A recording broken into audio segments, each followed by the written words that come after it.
It's good to have you along here on WKYT. And every September, Kentuckians raise a glass in celebration of America's native spirit with National Bourbon Heritage Month, Kentucky Bourbon Heritage Month going on right now.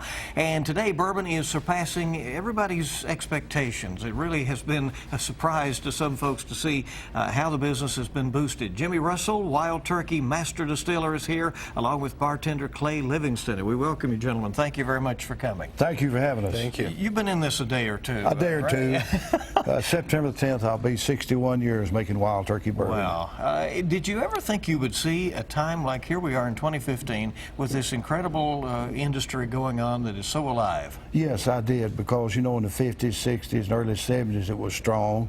Then we began to change, and then it was an older generation drinking at that time, and now it's become a younger generation and a worldwide drink. Bourbon's worldwide, anywhere you go in the world now, and especially Kentucky bourbon. You know, we make 95% of all the bourbon for the world.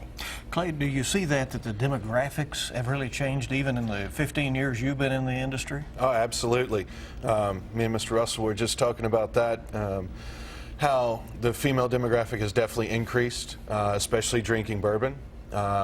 Cocktail culture in general has grown greatly throughout the country and the world in the past 15 years. You brought some fixings here. Absolutely. Is this typical of what you would make over there at Wild Turkey? This is going to do an old-fashioned, classic old-fashioned with Wild Turkey rye. When making cocktails, you like to use a little higher proof spirit so that the spirit itself stands up in the cocktail. And Wild Turkey rye has the extra rye, so some spice, so excellent for making an old-fashioned. Using a little Demerara rich simple syrup for a little sweetness. And then my own twist, I like to use a little orange bitters.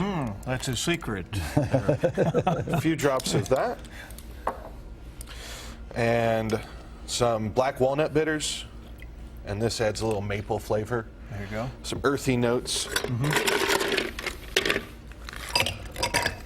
Jimmy, you were mentioning that there is more bourbon that is aging right now than maybe any time ever? Yes, there's more bourbon stored in Kentucky right now, over 5.5 million barrels stored in Kentucky right now. That's more barrels than there are Kentuckians. Oh, yes, a lot more. We've got a barrel for everybody that lives in Kentucky.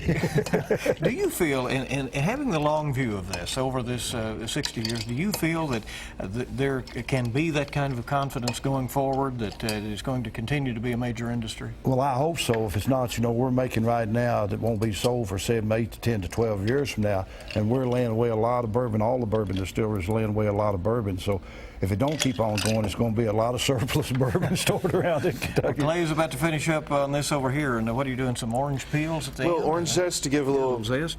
Freshness. The oils, just quickly express those. A little garnish.